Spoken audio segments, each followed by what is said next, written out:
This is episode 240 of Teacher Approved. You're listening to Teacher Approved, the podcast helping educators elevate what matters and simplify the rest. I'm Heidi. And I'm Emily. We're the creators behind Second Story Window, where we give research-based and teacher-approved strategies that make teaching less stressful and more effective. You can check out the show notes and resources from each episode at secondstorywindow.net. We're so glad you're tuning in today. Let's get to the show. Hey there, thanks for joining us today. In today's episode, we are sharing some teacher-approved tips from 7 fantastic educators that will help you make this your best January yet. But first, let's start with a Try It Tomorrow, where we share a quick win that you can try in your classroom right away. So Emily, what is our suggestion this week? This week, plan something to look forward to. Coming back after a long break can really feel rough, so you can make it a little easier by giving yourself a boost. This could be something fun that you're going to do with your students or something just for you. Maybe pack a yummy treat for after school or grab your favorite takeout for dinner or plan a girls' night out for Saturday or something you want to do with your students that you love doing. Or if you are thinking longer term, how about you think about some spring break plans? I know it feels far away, but it's closer than you think. Maybe print a picture that reminds you of what you have to look forward to. You know, even if that's just a cover of a book you want to read, print that picture and tuck it into your plan book. And then you can peek at it when you're on your third inside recess of the week and everything feels just a little bit too much. If you like this idea or anything else we share here on the podcast, would you take a second and give us a 5-star rating and review in your podcast listening app? Now, we are so glad you're here today because we've got something fun planned and we think you're really going to love it. Since most of you are heading back today or tomorrow, we wanted to help you transition from cozy couch mode to busy classroom mode. Yeah, if you are feeling that post-holiday slump, and maybe if your routines have gotten a little wobbly, or if you're just ready for a reset heading into the second half of the year, this episode is for you. In a couple weeks, we are hosting the Teacher Winter Talks event. It is a free audio summit designed to help you start the new year strong. And today we're giving you a sneak peek. 7 of our amazing event speakers are here to share quick, actionable tips that you can use right now. So think of this as the appetizer before the full meal. Each of these speakers has a complete session waiting for you at the summit, but what you're about to hear now is just a little taste. So if something resonates with you, and I have a feeling several of these will, you can sign up for your free ticket at the link in our show notes or at secondstorywindow.net/teacherwintertalks. All right, let's kick things off with a tip that made me say, why have I never thought of this? Have you ever considered that your student shirts could teach you? Kirsten Hammond from The Southern Teach has, and it's kind of brilliant. So here's Kirsten. Hi, everyone. I'm Kirsten from The Southern Teach, and I'm so excited to share a quick and easy strategy that you can use right away to build real-world events into your social studies time. A little bit about me. I help upper elementary educators make social studies engaging, meaningful, and doable, even when time is tight. And one of my favorite things to teach is how to connect what's happening in the world right now to the skills we're already building with our students. One of the simplest ways to do that is a routine that I'm going to call What's on Their Shirts. Every day, students are walking in wearing shirts, hoodies, and sweatshirts that tell you exactly what's happening in their world. Sports teams, holidays, races, community events. And using that as a conversation starter is one of the quickest ways to bring real-world events into the classroom. All you have to do is ask this question. Is anything you're wearing today connected to a real-world event? This works anywhere, and I'm going to share with you an example from my own community. So over the football season this school year, we've seen a big mix of Texas teams in the hallways, as always, because football is a really big deal in this state. There's Texas Tech fans, Texas A&M fans, Longhorn fans, and this year has been especially exciting because both Texas Tech and Texas A&M are making their very first college football playoff debut. It's been a historic moment for both programs, and our students have felt that energy. As a former Aggie, of course, I am always cheering for A&M, But honestly, I would love to see either team make a strong run because it's such a big point of pride for our kids and families. So hopefully, as you're listening to this, when this airs, maybe one of those teams will still be in the playoffs. When a student walks in wearing a college football hoodie or some type of jersey or t-shirt from their favorite NFL team, this is a perfect opening for a quick and meaningful connection. You can talk about how sports bring communities together, why the playoff season matters for both college football and for NFL football, and even local high school football. And also thinking about how events can impact local traditions or economies, all without planning a full lesson. Maybe there's a nearby stadium that a lot of teams play at, or maybe your city is hosting a college bowl game. There's all kinds of things you can insert in, and you don't have to do a ton of research to do it. If a student isn't wearing anything event-related, they can always share something happening in their neighborhood or something they heard at home. It takes a couple minutes, requires little to no prep, and it helps students see social studies unfolding around them every day. If you like strategies like this, I can't wait to share more during my summit session, Real-World Events Without the Heavy Lifting. I'll walk you through how to choose the right real-world events, how to keep discussions neutral, and ways to weave those moments into your day in a way that builds student confidence without adding more to your plate. I'm excited to connect with you all, and you can find me on Instagram, TikTok, and YouTube at The Southern Teach. Okay, I love that because this is one of those ideas that is hiding in plain sight. And it's a great reminder that social studies doesn't always need a lesson plan to work. And I love how adaptable this is. Even first graders can participate in this kind of discussion, and this is just a great way to reestablish some connection with your students post-winter break. And what you didn't hear is how she structures these conversations so they stay inclusive and productive. And that's what she breaks down on her full Teacher Winter Talk session, along with ways to make this sustainable all year long. Okay, our next tip is for anyone who's ever looked at their lesson plans and thought, wait, did 3 different people write these? You know what I mean. Your reading block has one thing going on and your writing block is doing something totally unrelated, and grammar is just off in its own little world. Oh yeah, been there.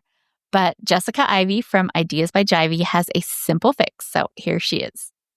Hey, Teacher Approved listeners. It's Jessica, also known as Jivey from Ideas by Jivey.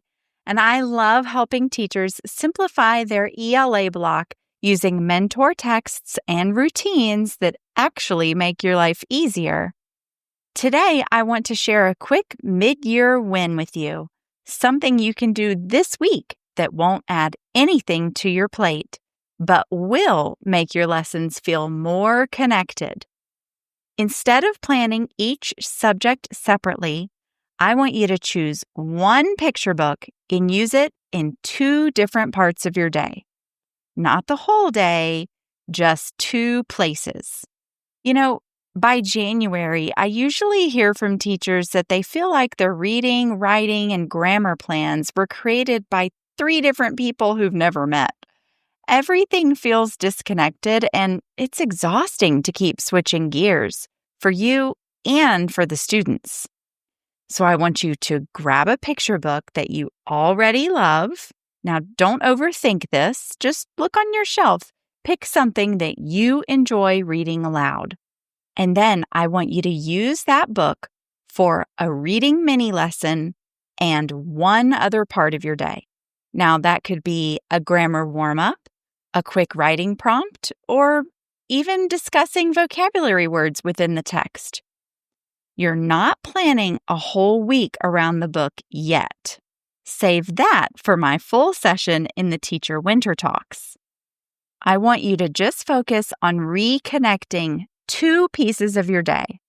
So let's say you read your book and you spot one meaningful reading moment and one sentence with great craft or structure. Use the reading moment in your comprehension lesson, and then pull that sentence later for a quick grammar or writing conversation. Boom, you have 2 lessons that are connected with 0 extra prep. Our goal here is for students to see how reading, writing, and grammar actually live together, and to give your brain a little break because you're not juggling 5 different books in one day. Now, in my Teacher Winter Talk session called Mid-Year Mentor Text Makeover, I'm going to show you how to turn that simple idea into a full planning routine that you can reuse with any book. It's honestly the biggest sanity saver I teach.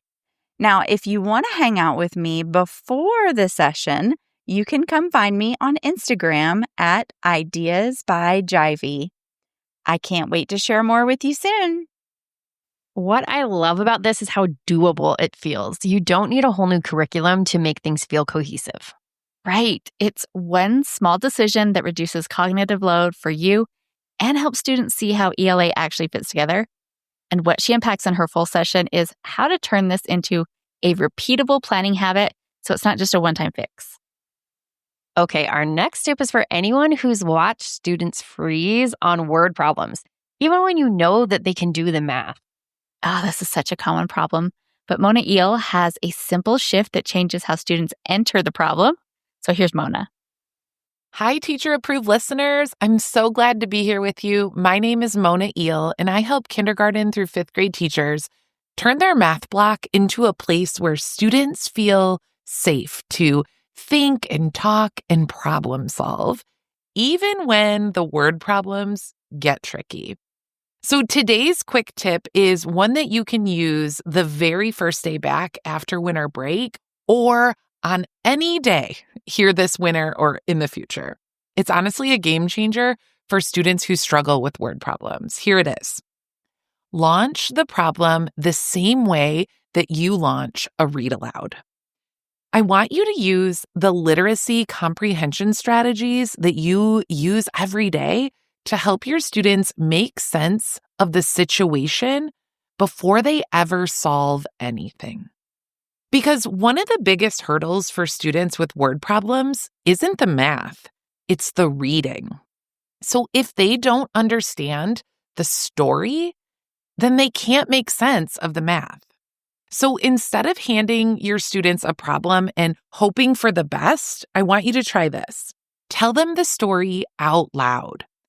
Ask them to close their eyes and make a movie in their mind.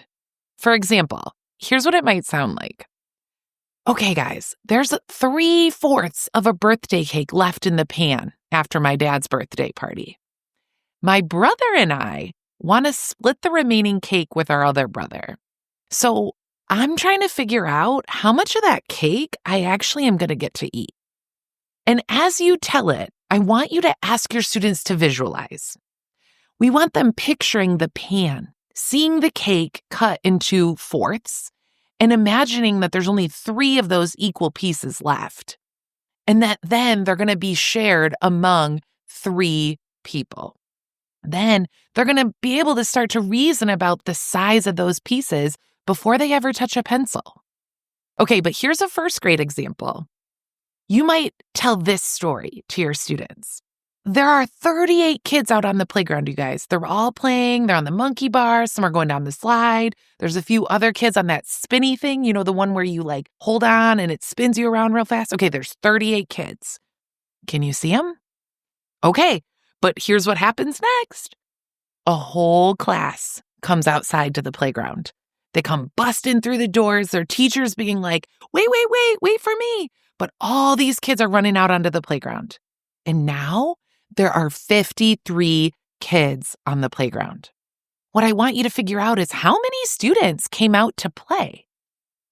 Now, your students can imagine the playground, right? They're there every day. They can start to see, okay, that first group of kids is on all the equipment, and then more come running through the doors. They're building a story, a meaning before they solve. Now, this tiny shift helps learners access the problem, especially those who rely heavily on strategies like visualizing and retelling and making mental models in literacy. This is a great way to transfer those skills. And it sets our students up to engage with math because they understand the situation. If this idea is resonating with you, I would love for you to join my session at Teacher Winter Talks, where I'm sharing a simple daily routine called Word Problem Workshop that helps students take risks, to talk about their thinking and truly become problem solvers, even in the middle of the year. I can't wait to connect with you at the summit and share with you this simple routine that can really shift everything, even in January. See you there. That line, launch the problem like a read aloud, changes the whole entry point. And it's a great reminder that when students feel oriented and confident, the math thinking follows. In her full Teacher Winter Talk session, Mona turns this shift into a daily routine that builds confidence and mathematical talk over time. If word problems are a sticking point in your room, this one is worth your time. And staying in math for a minute, our next speaker brings a reflection strategy rooted in Thinking Classrooms research. Cassie Tabrizi helps elementary teachers make math time more meaningful, and today she has a simple twist to get students really thinking about their learning.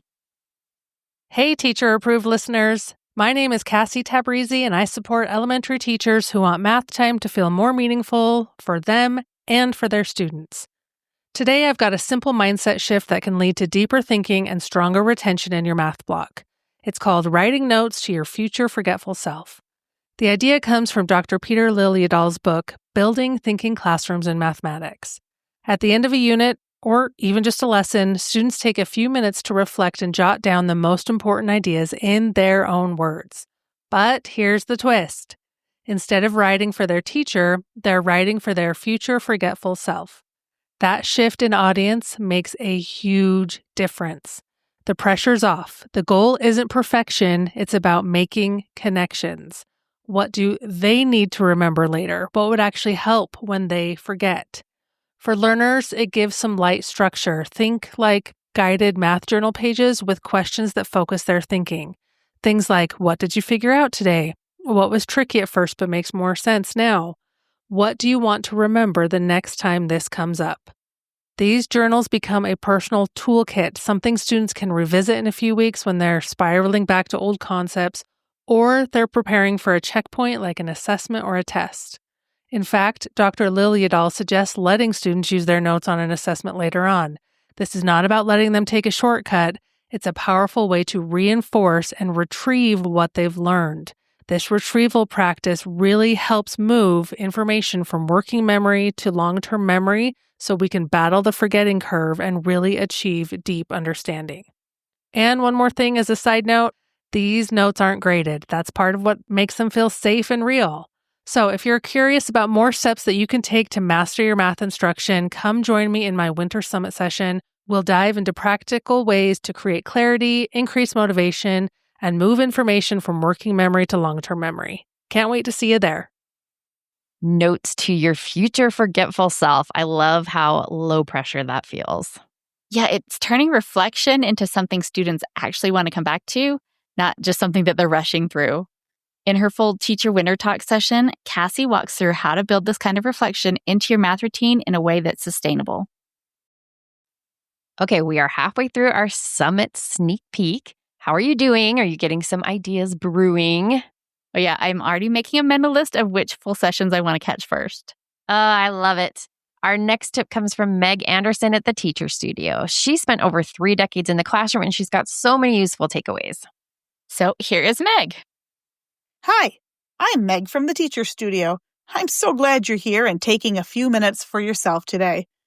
I spent over 3 decades in the classroom, mostly in upper elementary. And one thing I learned the hard way is that January is different. We come back from winter break ready to reset, reestablish routines, and jump back into learning. But our students often need a little more time than we expect. So here's a simple but powerful reminder as you head back into the second half of your year.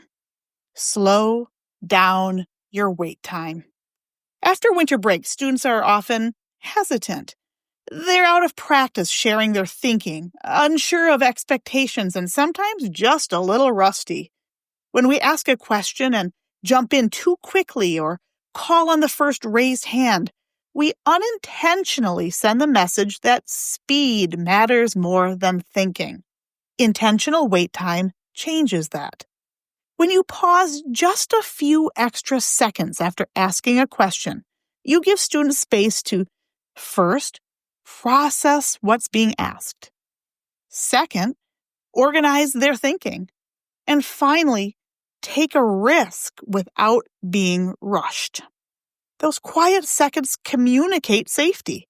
They tell students, your thinking matters here.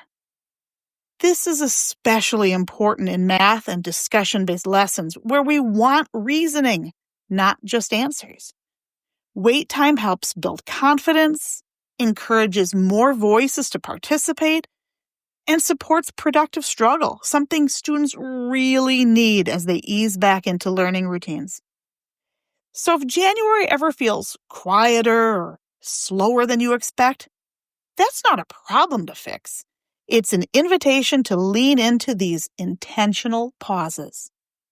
In my full summit section, I'll dig much deeper into how strategies like wait time fit into a bigger picture of productive struggle, what it really looks like, how to support it without rescuing students too quickly, and how small shifts can lead to deeper thinking and stronger student engagement. If this idea resonates with you, I'd love for you to join me there.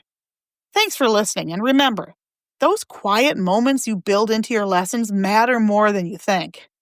I'd love to keep in touch, and you can find me at www.theteacherstudio.com or on Instagram and TikTok at The Teacher Studio. I love how much permission there is in that reminder. Yeah, you can tell she has spent a lot of time in the classroom. Her tip reframes this January wobble not as a problem, but as part of the learning process. Meg's Teacher Winter Talk session zooms out to show how moments like this fit into a bigger picture of student thinking and growth. And if your January feels heavy or slow this year, that perspective is really grounding. And if you need another tip perfect for this time of year, keep listening, because you know what else January brings? Sickness and subplans. Hey, Teacher Approved listeners. I'm Trina Debery from Trina Debery Teaching and Learning and the podcast One Tired Teacher.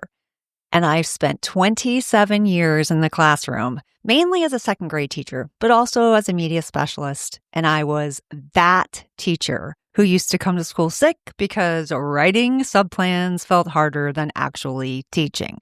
Here's the simplest shift I want to share today. Stop thinking of subplans as something you do when you're sick and start thinking of them as something you set up once to protect your future self.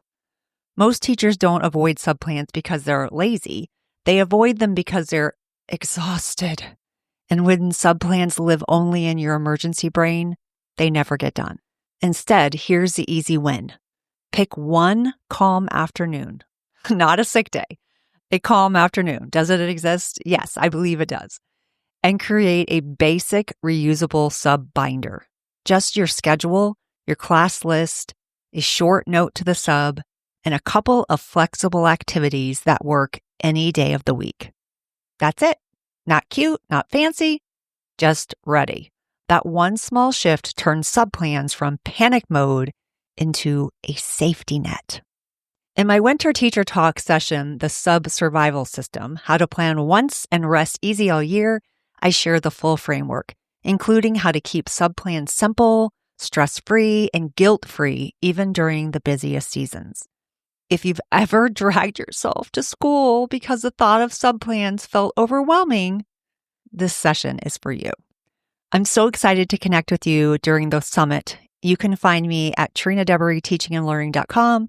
And if you like real talk and practical support for tired teachers, I'd love to have you listen to my podcast, One Tired Teacher. Take care of yourself. Your future self will thank you. I love how much compassion there is in Trina's reframe. Yeah, this really does reframe subplans as an act of care for your future self, especially when that future self might have strep throat. Yeah, the strep throat. That always took me down at least once a year. Oh, it's the worst. Trina's summit session, The Sub Survival System, will show you how to build that safety net once, and then you can stop carrying subplan stress around all year. And speaking of taking care of yourself, our last Summit Speaker Preview is someone we love collaborating with. Our buddy Kelsey Sorensen from Educate and Rejuvenate has hosted teacher conferences for 5 years, and she always brings this grounded, permission-giving energy to our summit as well. Her tip isn't a strategy or a hack. It's more of a perspective shift. And honestly, it might be exactly what you need to hear right now. Hey, Teacher Approved listeners. My name is Kelsey Sorensen. I am a certified life coach, former classroom teacher, current homeschooling mom of 3, and founder of Educate and Rejuvenate. You might know me from the book, the podcast, or Instagram, all of that same name, Educate and Rejuvenate. We've also hosted a event for teachers for the past 5 years. So if you've been to one of our Educate and Rejuvenate conferences, hello, I'm so excited to see you over at Teacher Winter Talks as well. Heidi and Emily and I love collaborating on our events. So much fun. I want to offer you something today, not a productivity hack, not another classroom strategy. You'll be getting plenty of those, but a perspective shift that has completely changed how I move through the season. Because let's be real, winter can feel really heavy. The holidays are over. The to-do list doesn't disappear. It's darker, colder, quieter, and it's easy to start thinking, why do I feel like this? What's wrong with me? And here's the truth. What if nothing is wrong with you at all? You are just in winter, literally. Winter is not a season of blooming. It's a season of rest, of slowness, of quiet, unseen growth. So let's pause and really sit with that and see how we can sit with that analogy as teachers, because we are conditioned to go, go, go, to hold it all together every day, every season. We rarely let ourselves let up until we hit a break, literally like winter break or summer break, and we crash and we're already burned out. But what if we allowed for seasonality even within the school year? What if we could still have a time to pull back, simplify, and get intentional about what matters most? Think about it. Trees aren't blooming right now, not because they're broken, but because they're wise. They're conserving energy. They're preparing. They're doing the invisible work that makes spring possible. And you are allowed to do the same. You are allowed to slow down, to simplify, to take things off your plate. You're allowed to stop fighting winter and be like, oh, I'm feeling the winter blues, and start working with it. Maybe that means not changing the bulletin board this month, or using AI to streamline your lesson planning, or finally signing up for that meal service so dinner doesn't drain you after a long day. And that is the mindset shift that I want to leave you with today, not to fix yourself, but to give yourself permission.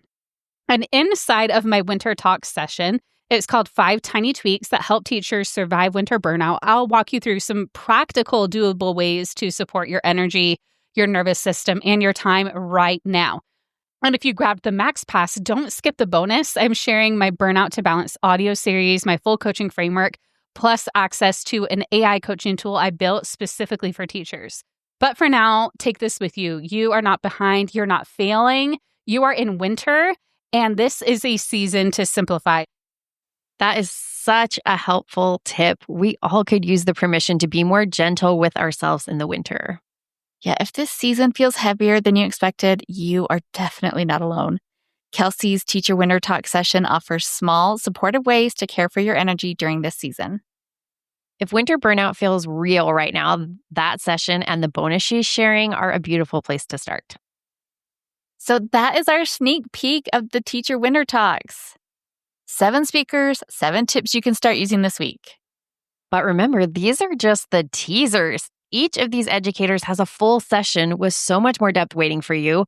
Plus, we've got so many other speakers that you haven't even heard from yet. Teacher Winter Talks is completely free to attend.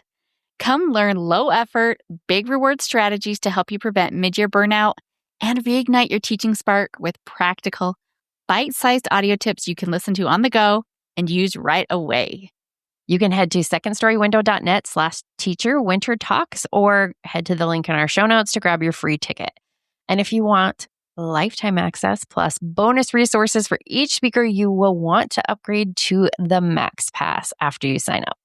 We cannot wait to see you there. We are going to have so much fun. Now for our teacher-approved tip of the week, where we share an actionable tip to help you elevate what matters and simplify the rest. This week's teacher-approved tip is to design your seating for speed. I have a need for speed, Heidi. Tell us about this one. Well, one thing that Emily and I often recommend doing mid-year is adjusting your seating arrangement.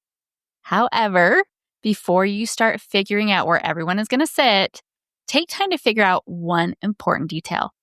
How quickly can you get to any desk? Proximity to the teacher is the number one deterrent to off-task behavior. So your goal with your seating arrangement is to be able to reach any seat in the fewest possible steps. So that means designing for walkways and probably not perfect rows. Because if you have to walk all the way around the perimeter of your desks to reach that back corner where the kids are talking, you're going to do it less often. And when you're tired, that means you're just going to default to calling out instead of walking over and actually dealing with the problem. Designing your seating like this might seem unimportant, but clear paths help you circulate more and manage behavior quietly. And the real bonus is it cuts down on the amount of walking you have to do. And your feet will thank you for that, for thinking of them.